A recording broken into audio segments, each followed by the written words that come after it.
Welcome, everyone, to Family Talk. It's a ministry of the James Dobson Family Institute, supported by listeners just like you. I'm Dr. James Dobson, and I'm thrilled that you've joined us.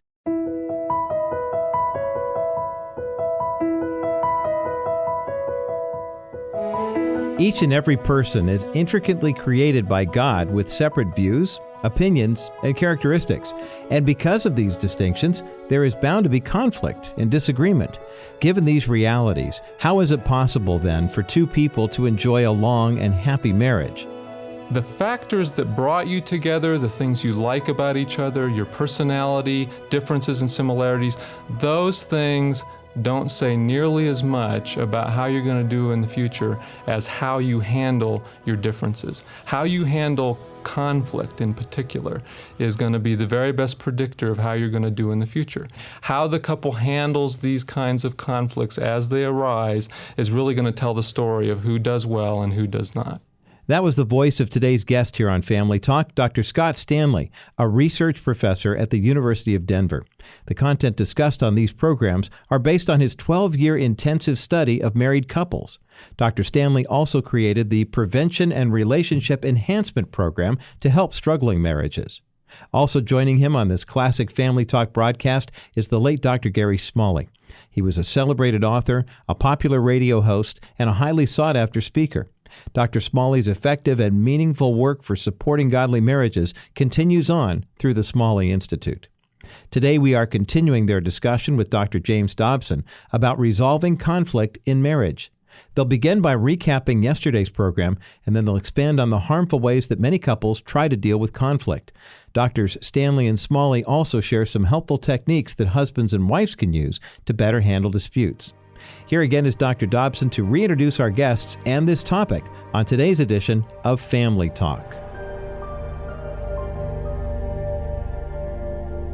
Gary, we explained yesterday that you brought this concept and Dr. Stanley's work to my attention when we were together during the summer. And in fact, said that you went through a seminar. Now, you've been doing this for 30 years. Right. You know, there's not a whole lot new these days when you've been doing something for 30 years. Right. And yet you took the time to go through Dr. Stanley's seminar. Right. and said at the end of the program that you and Norma were greatly helped by it in spite of the fact you got a great marriage. Right, yes. What did you hear that was so helpful to you? Well, it not only helped Norma and I, but when Mike and I, my youngest son, he was with me, and on our way home from this very conference, we were in the car driving from Springfield to Branson, and we got into an argument over something about he's working with me in ministry, okay? We started to escalate. And I got angry, he got angry, and we had come from his conference. And so Mike and I are enough alike so that, and we made it, we said, let's stop. And we did what they suggested. Let's get into this tomorrow, and let's pick a time when you and I can use their communication method that they teach. We got together the next day for 20 minutes to try to figure out when we were going to meet, but we used their method and solved the whole thing in 20 minutes. And that has never happened with Mike and I, because we're so much alike in personality that oftentimes it'll take us longer, and we'll get around to it eventually, but just like that. The really point is that it's not just good for newlyweds who are laying the foundation to marriage, but these things last as long as you live. Right. Conflict continues to occur throughout a lifetime. In all important relationships. And how it's handled is important in any relationship. And I still can't get Norma to agree with everything I want to do. She still has an individual. There's no set of videotapes that's going to do that now. She reminds me to watch them now and then. Let me see if I can bring our listening audience up to speed, Scott, for those that didn't hear yesterday. Let's talk again about the basic concept that good relationships, loving relationships, Christian relationships, well-founded relationships have conflict. All of us have conflict. And I've seen a few marriages where it was kind of buried, but everybody's got conflict. Absolutely. And so the big question is what you do with it when it occurs. Absolutely. And what occurred to me as you were talking yesterday is that anger which is really the end result of conflict, is not just emotional in nature, it's biochemical. There are changes in your body when you get angry. There are, of course, the hormones that are released, adrenaline and others. Your heartbeat accelerates, your blood pressure goes up, your eyes dilate, and you're ready for the fight or flight mechanism.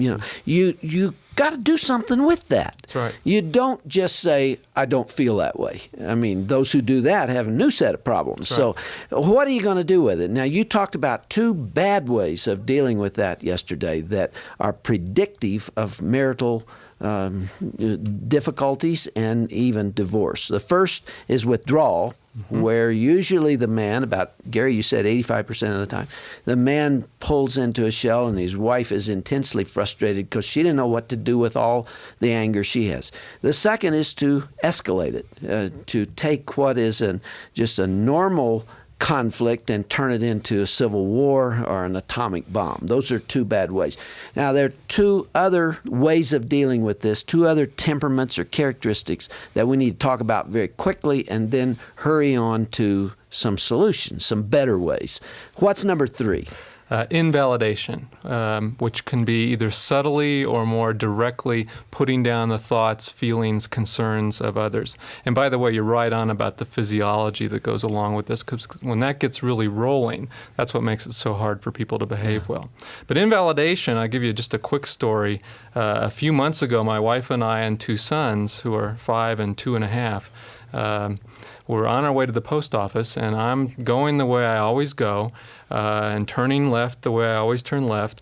And someone had come along and painted these 2 yellow lines on the road there where I like to turn into the post office. And I don't know who did this, but these 2 yellow lines are there, and I'm turning over these yellow lines, and Nancy just says kind of casually, you really shouldn't turn left across 2 yellow lines like that right here. And I said, that's ridiculous. Now, I don't know how it works in your home, so when I say that's ridiculous for some reason... That's not smart. No, Nancy doesn't seem to feel warm and validated and close to me at that time. And we just exploded into this very quick, hot, angry little argument. And after about 2 minutes of this, our older son yells out from the back seat. Now, he's 5. He goes, "That's not healthy arguing, guys." So who made you a marital expert? That brought us Kids worry right back. a lot about that, don't they? Absolutely. Kids are very, very tuned into and reactive to the conflict between the parents. Be more specific about invalidation. Okay. On the subtle side, it could be something like, let's say my spouse said, "Boy, I was doing this project at work, and I got this evaluation, and it was good, but it wasn't great. I was really hoping for something else." And if I, as that spouse, would say, "Gee, that's okay. It'll be better next time. No big deal. You'll bounce back." That's a very subtle invalidation because I'm kind of ignoring the pain. It gets a lot nastier than that. That's right. The stronger forms are name calling, character assassination. You are fool. so stupid. Exactly. You right. are so stupid. Which is the stuff. How could you do something right. that dumb? Yeah. If you look in the Sermon on the Mount and the things Christ said, he comes down very hard on those kinds of character assassination statements when we call other people a fool, and it's very hard to recover from. In fact, Scott, I read something in your material that really did surprise me, but it makes sense. That one negative comment outweighs as many as 20 or 25 positive comments. That's right. There's been a couple of studies done that show, some by John Gottman at University of Washington, some by Howard Markman and his colleague Cliff Notarius. Howard's my colleague. Where in these studies, they look at the ratio of negative to positive as couples interact. And you can't stay above it depends on who you talk to, whether it's 1 to 5 or 1 to 20. But the bottom line is those negative incidents, those negative behaviors, put-downs, invalidations, carry far more weight than the positive. So you can work really hard to do more positive in your marriage, but that's spitting into the wind if you're not controlling the negative, because the negative puts you in a big hole. We've covered 3 of them now, these 3 danger points, these 3 characteristics that are really kind of signals to the marriage that is in trouble or will be in trouble. And the 4th one is negative interpretation. Yeah, there's a number of studies, actually, where the experts in this area are in other labs than ours. But what these studies show over and over again are that when couples are really having trouble or on their way to it, they tend to read in much more negative meanings to what the other says, to what the other does, than what are actually You're referring to the there. recipient here. You're referring to the one who is hearing these things from another person. Exactly. For example, this argument we had going to the post office, we had all 4 danger signs in like 5 minutes. Boom, boom, boom. Not necessarily in this order, but I'm sure if I stop and think about it a minute, when Nancy tells me, don't turn across that double yellow line or don't do this, which of course she's telling me that because she loves me, all right, and loves the family. So And loves her herself. well, yeah, she's on the right side of the car too. But there's a positive motivation there. But I might read that you're trying to control me. Mm-hmm. You're telling me what to do, or you don't think I'm a good driver. Any of those kinds of thoughts that can come so automatically over time when a couple's not doing well. Those kinds of negative ways of viewing why the other does what they do become entrenched, and it gets to the point where even if the other does something positive, it will just get reinterpreted. What do you want now? You're trying to manipulate me. So in other words, if they believe that somebody else's motives are negative or whatever that motive they believe is, as soon as they believe it, they'll start seeing it and hearing it. Everything no matter is what is run reality. through that screen. Right. That's right. And not only that, in the sociological or social psychology research, what you see is that not only are people incredibly prone to see what they expect to see in their relationships, we actually pull from other people behavior consistent with what we're expecting from them. And there's no way out of this unless we're willing to ask ourselves, are there ways I'm being unfair to my mate? Are there ways I'm being unfair to my coworker and how I'm viewing them and how I see what they do? And this is not to say we're not sinners. I mean, we're all sinners, and we all can, we can have some bad motives. But when we get around to really thinking this person's just trying to do us harm. Scott, your reference to sinners there makes me want to ask you about the scriptural implications of all this. Do you see these psychological explanations being consistent with principles in Scripture? It's absolutely. It's been one of the great delights of mine being involved in this research to watch how things weave so nicely with what's said throughout Scripture. And any of the listeners can go and check this later on today if they wish and look it over. Scripture says some very positive things very clearly about how to have great marriages or just how to have great relationships. For example, 1 Corinthians 13 about love, very powerful passage, and it's pretty descriptive.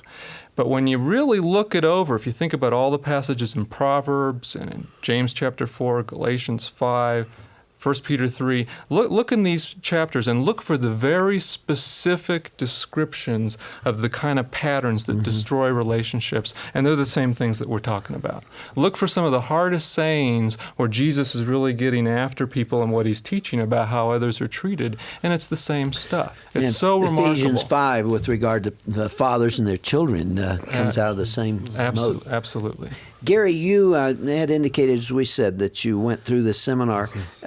How are you all able to use this now? How are you able to change things? One thing to say, yes, that's me. I've made that mistake. Right. How do you adjust? In just a moment, I'm sure Scott's going to explain this communication method that he uses. He's tweaked one that we've all used, but it's really powerful. How I've used it and what he instructed was, Norma and I agreed at their encouragement that when we do something that's fun together, we go out shopping or we go to something in Branson, or we go wherever, okay? It's a fun time. We're going to be together maybe for several days, vacation or whatever. We've now agreed that we're not going to discuss an issue that has the potential of causing escalation or a hot button area until we get back and schedule it. It has already solved many things because by the time we get back and actually get into it, then we use his method. It's so easily solved that it's kind of like a joy to do it. Now, here's what's interesting about being married 31 years. We came all the way down to about 3 hot issues that we really didn't get into that often. We've got hundreds of issues that we've solved, but there was 3 of them we didn't like to touch. And so his method really allowed us to touch those areas and get to the heart of them. And you know what? We feel safe. Both of us do. And that's what's really caused us both to relax and say, oh, now we can get into them. Gary's really hitting on something crucial here, and if in some ways this is what it all comes together to mean. For too many couples, too much of the time, they go through their married life walking on eggshells. And there's a sense that they're in a minefield together. They don't know exactly when they're going to step on a mine next, but they know it's not too far from now. They're going to step on one, and when they tend to step on them, they don't handle them very well. They get the escalation, they get the invalidation. And what that leads to is an inability just to relax in your marriage. I mean, it's very clear what people want most from their marriage is a best friend and a safe haven, and that's the hope that we start out with. But when it gets to the point where you're feeling like, I can't relax around this person. I can't even talk with this person. There's one comic strip that says it all, where the couple is in this counselor's office, and the husband is answering a question that the counselor obviously just asked.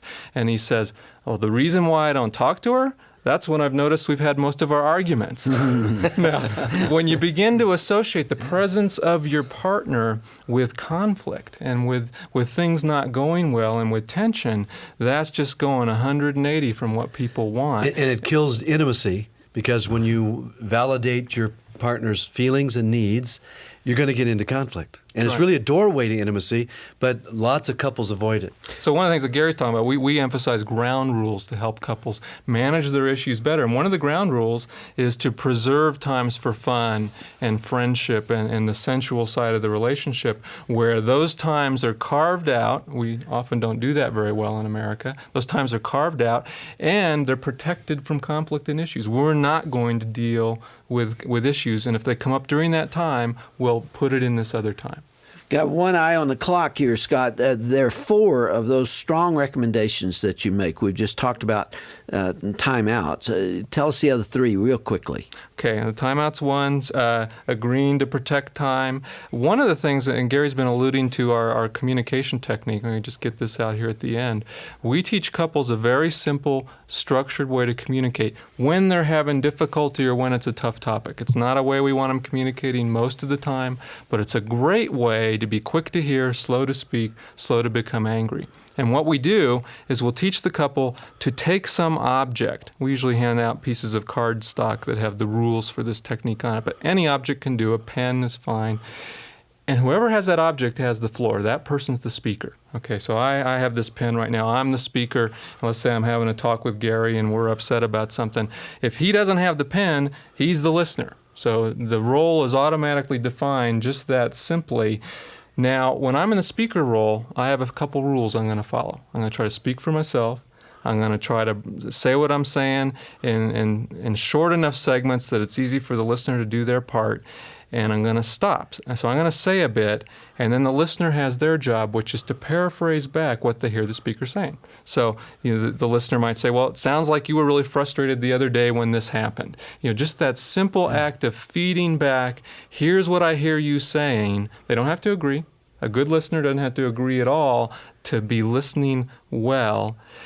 But the hardest thing for the listener, the paraphrasing's can be hard for some people, but it's really not that hard of an act. The hardest thing for the listener is to edit out their desire to rebut and to what that's not the way it was at all. It didn't start that way. We want the listener to sit back, paraphrase, and wait till they get the floor. When they get that object, they have the floor. It's their turn. They can speak. The couple can have the floor, go back and forth as often as they want. And if the person hangs on to the pen too long. That's right. And you only give the pen or the object when you really feel understood. Yeah. That's what's the key about this. And I use it with McDonald's, driving up to a fast food place. The person in the car has only one real purpose, and that's to be understood. Yeah. The person inside needs to understand. And so you don't drive forward until you think you've been understood. And they usually repeat back. "Did I hear you say you want a hamburger fry?" They'll repeat it back. Same thing in marriage. We don't pass the object. See, that gives the safety. I feel understood now, my feelings and needs. But this may sound simple on the surface right here, but it's not easy. It sure beats screaming. Yes, right. it does. That's right. And you bring up a great point, Gary. Simple does not mean easy. But a lot of the very best things we can do to really take care of our marriages and our family relationships are things that are simple, that take some effort to do right. You also recommend something I've been talking about for a number of years, and that is structured time together. That's right. Let's don't fight tonight. We're both tired. We're exhausted. Whenever the subject of my mother-in-law comes up, we find ourselves in conflict. Let's don't go to bed on that. Saturday morning, 10 o'clock, we go to breakfast. We get a babysitter for the kids. And Saturday morning, we're going to talk about this rationally, right? That's exactly right. And in fact, couples generally are not going to do very well putting an issue off that's just come up. Say it is that time to relax, and you're out to have a nice time and an issue's come up. Well, putting them off isn't going to work very long if that other time doesn't happen. Couples have to have times where they're sitting down together, talking constructively about issues. And surprisingly, I don't think couples have to spend that much time doing that. Right. It's just that so many couples spend no time doing that any amount of time doing it well is so productive. When I was in graduate school, Norma and I used to have Friday night. And if we had a number of things to talk about, we held it because there was so much study and so on. We held it for Friday night. And we'd always say, Friday night's coming, Friday night's coming. And we had a chance to discuss things and get it out because we knew every week it was coming. Yeah, it's just agreeing when we're going to deal with issues and how we're going to deal with them better and when we're not and how we're not. All right, we've talked about structuring time to talk. We've talked about speaker-listener techniques. We've talked about timeouts. Now let's talk about the contract. The contract really that Gary's talking about is getting couples to come to an agreement on these other ground rules. We call these things ground rules, that these are the basic rules for how things are going to go in our marriage as to how we deal with conflict, when we're dealing with it, when we're not, what's going to happen if one says, I think we need a timeout right now, this is not going well. This is sort of the Geneva Convention for our marriage, for what's okay and what's not okay and what will work between us for dealing with issues. Or a constitution. Yeah. Exactly. You know, what is a constitution in a country? It is a statement of how you're going to function. It's the basic rules. Right. That's right. And you need one in the marriage as well. That's right. And it goes back to that thing that we talked about in the previous show, that where are the rules for marriage? I mean, there really are rules, but so many couples aren't very clear between the two of them about how they're trying to observe them and what those are. Scott and Gary, we have laid down the principles now. We've explained very quickly what you've tried to say in 4 videos and a book and who knows how many other places. What we need now are the practical questions that come out of these principles. We've got a gallery full of people. Unfortunately, we're out of time. Let's invite them to the microphone and hear those either tomorrow or as soon as we can schedule the time and see if we can apply some of this. Right. Scott, thank you for being our guest. I don't know why you and I have not met till this point. I'm delighted to know that you're there and will now follow your material with interest. Gary, once again, you've made a great contribution. And let's go fishing again. Hey, I'm looking for that. All right.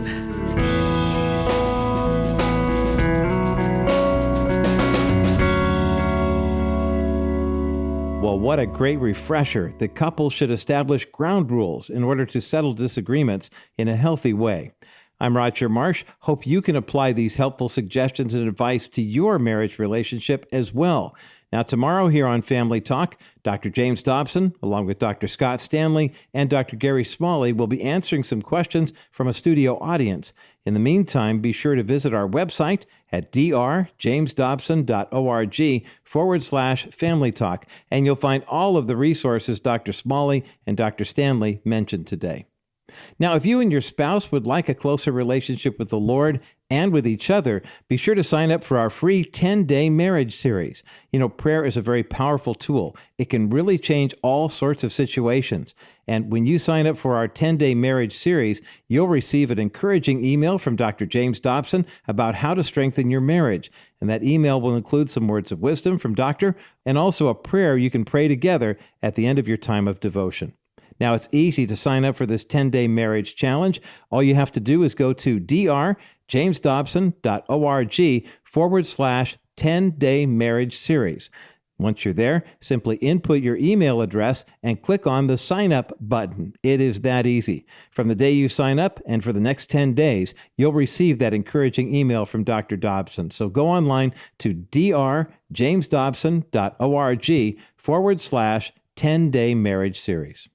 You know, parents who are working on maintaining their marriage also have a big responsibility of raising kids to be equipped to take on the world as well when they become adults.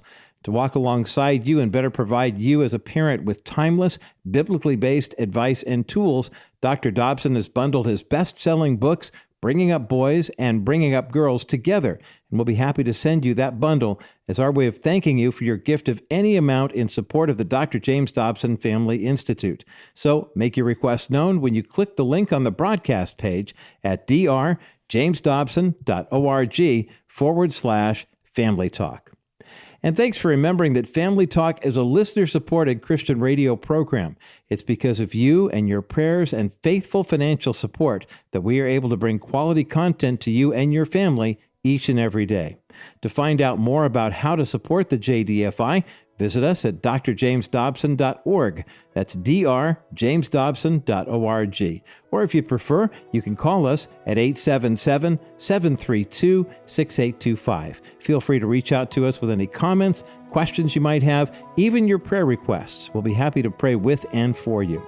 Remember, the number to call to reach our customer care line is 877-732-6825. Well, I'm Roger Marsh. Be sure to join us again tomorrow as we conclude this special 3-part discussion about marriage survival skills right here on Family Talk.